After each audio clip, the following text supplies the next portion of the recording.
나는 엑스트라다. 그럼 나는 이 인생 가운데 언제 주인공 되는 거야? 그렇죠. 누구나 우리는 센터에 서기를 원합니다. 그런데 하나님은 주인공이 아니라 엑스트라로 살아가는 삶 가운데서도 주인공이라는 마음을 들게 만드는 거예요. 진정한 예수님을 만날 때 우리는 누가 말할 때 엑스트라로 사시네요 하지만 내 마음에는 영웅으로 사는 만족한 마음이 생긴다는 것입니다. 제가 요즘 시리즈로 난 크리스찬이다 이렇게 제가 제목을 붙이고 있습니다. 그 이유는 요한복음이 이거예요. 예수님께서는 나는 무엇이다 하는 정체성을 얘기하기 때문에 저도 제목을 그렇게 붙여보았습니다. 나는 엑스트라다. 엑스트라는 더 있어 이거예요. 여러분. 나는 지금도 넉넉한 은혜가 있기 때문에 그분을 빛나게 하는 자리면 저 밑바닥이든 아니면 저 위에든 상관이 없어요. 그러니까 높고 낮음의 문제가 아니에요, 여러분. 나는 예수 그분으로 인하여 자족하는 삶 그거죠. 그 사도 바울이 일찍 이것을 깨닫고 자기가 뭐라고 합니까? 사람은 예수 안에서만 만족함이 있는 거예요. 자, 빛에 대해서 요한복음 1장 1절부터 5절까지 말씀하신 후에 세례 요한을 이야기하기 시작합니다. 자, 뭐라고 그래요? 하나님께로부터 보내심을 받은 사람. 자, 그렇다면 우리가 생각할 때 하나님께로부터 보내심을 받았다면 정말 대단한 힘과 능력과 권세를 가졌을 것 아닙니까? 그런데 세례 요한은 지금 어디에 있냐고요? 광야에서 외치고 있다고요. 그게 사명인 거예요, 여러분. 그래서 우리는 자꾸 착각을 한다고.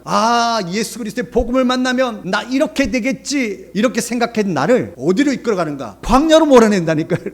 이 광야길을 왜 걷가하시는지 기억하십시오. 여러분, 우리는 스스로 안 낮춰져요. 이게 우리 안에 있는 죄성이거든요. 우리는 꼭대기에 서야 돼요. 그 중심에서 벗어나기가 너무 어려워요. 근데 그 중심이 어떻게 이동되느냐? 하나님의 말씀으로. 광야길을 걸으면서. 하나님 아무것도 없네요. 요즘 제가 잘 보는 유튜브가 하나 있는데요. 철학자 니체의 얘기가 나오는데 그 얘기 중에 니체가 이런 얘기합니다. 고독은 비우는 시간이 아니라 채우는 시간이다. 외롭게 느끼는 그 시간에 우리는 그제서야 알게 됩니다. 항상 함께하는 그분, 그 하나님으로 채워진 시간이 고독이란 겁니다. 그래서 광야를 너무 힘들고 어렵다고만 생각하지 마세요. 광야로 몰아내시는 하나님의 의도가 있지 않겠습니까? 왜 세례 요한을 광야에 뒀겠습니까? 낮추실 때는 그만한 이유가 있는 거예요. 광야의 길을 걷게 하실 때는 그만한 이유가 있는 거예요. 광야길을 걸어본 사람은 알아요. 낮추시는 하나님의 의도를 알아요. 왜 이 땅에 보내신 이유를 알아요. 이유는 말씀밖에 없구나. 내가 하나님의 말씀을 또 잊었네. 그 말씀을 먹고 살아야 되는데 내가 지금 세상의 떡을 또 구하면서 살고 있었구나 라는 걸 깨닫게 되는 시간입니다. 그래서 우리를 하나님은 광야로 초대하고 있는 것입니다. 그래서 그 광야에서 하나님을 진정으로 만나라고. 그게 세례 요한의 삶이었고 예수님의 삶이었습니다. 그러니까 여러분 광야길을 걷고 있다면 하나님 광야길을 걷게 하셔서 감사합니다. 나는 이 감사가 여러분 가운데 다시 터져 나오기를 원합니다. 기억하십시오. 여러분은 지금 여러분이 원하는 것이 부족해서 못 사는 게 아니에요. 여러분이 말씀을 버렸습니다.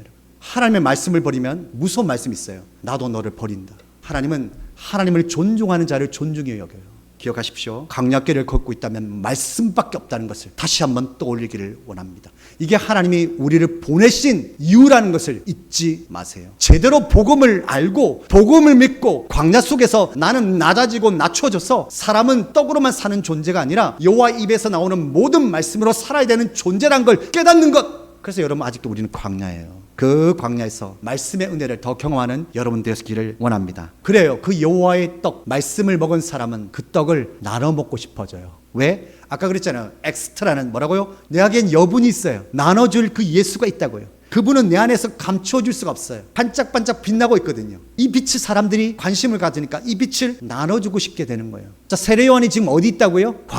광야에서 여러분 낮아졌죠. 근데 뭘 깨달았다고요? 하나님의 떡으로 사는 걸. 그러면 점점 어디로 갑니까? 이걸 전파하고 싶어지잖아요, 여러분. 이 마음이 생긴다니까요. 그래서 여러분 전도는 제가 그랬죠. 전하고 싶어진다니까. 예수를 전하고 싶어지는 게 복음을 만난 사람들의 모습이란 말입니다. 이걸 요한복음 3장 16절 17절 이게 여러분 성경의 핵심이라면서요. 그럼 이 말씀이 왜 이렇게 됐는지를 보시자고. 여러분 왜 예수를 믿게 하셨습니까? 세상이 예수 믿고 구원받게 하려고. 여기서 자꾸 벗어나니까 여러분 힘드신 거예요, 여러분. 여기에 마음이 자꾸 뺏겨서 진짜 나를 보내신 이유를 잊어버린다고요, 여러분. 여러분을 보내신 이유는 이거예요. 뭐라고요? 여러분을 통해서 믿지 않는 자들이 예수 믿고 구원받는 겁니다, 여러분. 그걸 잊어버리니까 뭡니까? 나는 누군가의 스포트라이트를 받아서 영웅이 되어야 돼. 그거 여러분 거기에 빠져 있지 않습니까?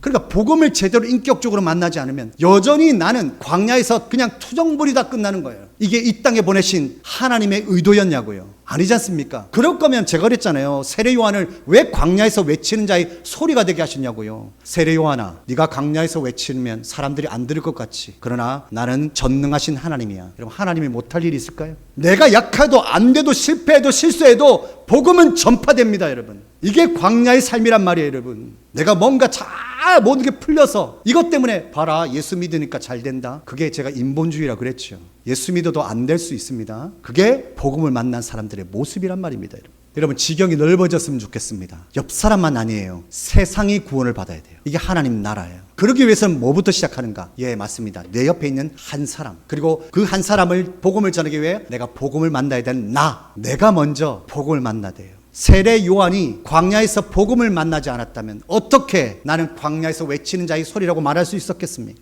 정체성이 생기죠. 왜? 나를 보내신 분이 계시니까. 자, 그래서 여러분, 이렇게 교만하지 않게 되는, 나는 엑스트라구나. 나는 여유가 있어요. 맞아, 하나님께서 나를 보내셨구나 하는 여유로움이 생긴 겁니다.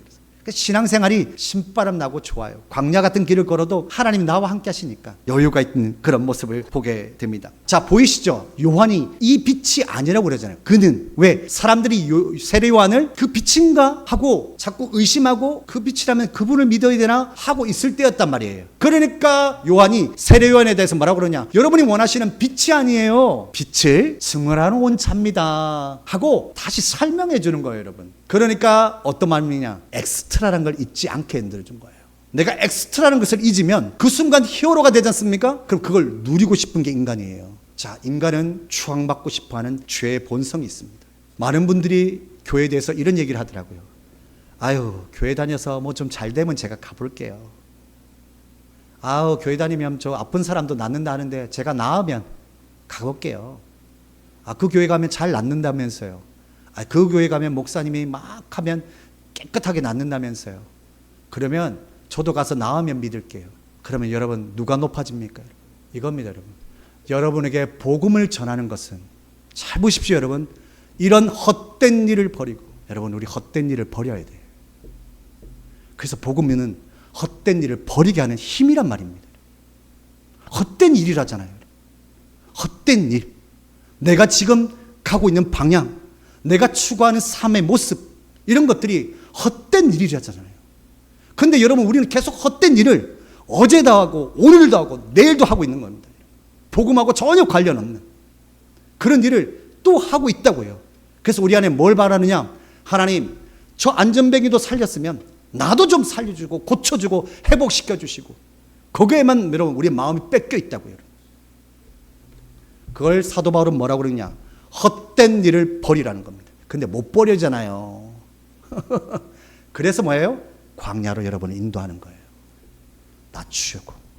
낮춰서 하나님, 낮아지니까 내가 아플 때도 하나님밖에 없고, 내가 아플 때 또 사람도 의지했고, 아프니까 하나님 다른 방법도 생각했고, 없으니까 조급해졌고, 없으니까 인간적인 생각을 했고, 그런 것에 대해서 어떻게 합니까? 다 낮아지는 거예요.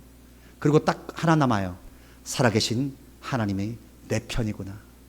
내가 광야를 걸어도 다 사람들을 떠났지만 여기 함께 계시구나. 그거를 깨닫는 겁니다, 여러분. 그래서 여러분, 기대하세요. 하나님은 여러분이 하는 이걸 헛된 일이라고 우리는 잘 모르잖아요. 헛된 일인지 몰랐잖아요. 근데 그게 헛된 일이었던 걸 깨닫게 되는 거야. 이게 복음을 만난 사람들의 모습이라고요. 나도 세상 사람처럼 똑같이 헛되고 헛된 것들을 구했구나. 마치 솔로몬의 고백처럼 이 세상 가운데 해 아래 새 것이 없어요. 사람이요, 솔로몬이 그러잖아요. 좋은 일이 있으면 안 좋은 일도 있는 거고, 햇빛이 나면 비 오는 날도 있는 거고, 비가 오고 나면 또 햇살이 비치는 거고. 여기 한자 수고로 이러더라고요. 새옹지마. 여러분, 하나님께서 왜 광야길만 계속 걷게 하겠습니까? 아니요. 광야를 통과해야만 가나안 땅이 기다리고 있기 때문입니다. 여러분. 그걸 기대하십시오. 하나님은 여러분을 광야에 묵혀두려는 거 아닙니다.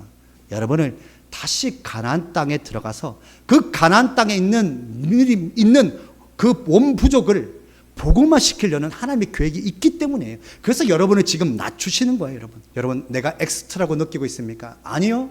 우리 주님을 주인공으로 모실 때 나는 세상이 말하는 엑스트라가 아니라 주님과 함께하는 진짜 진정한 영웅이란 것을 잊지 마시고 살아가는 복음에 빠진 여러분 되시기를 간절히 축원합니다. 아멘.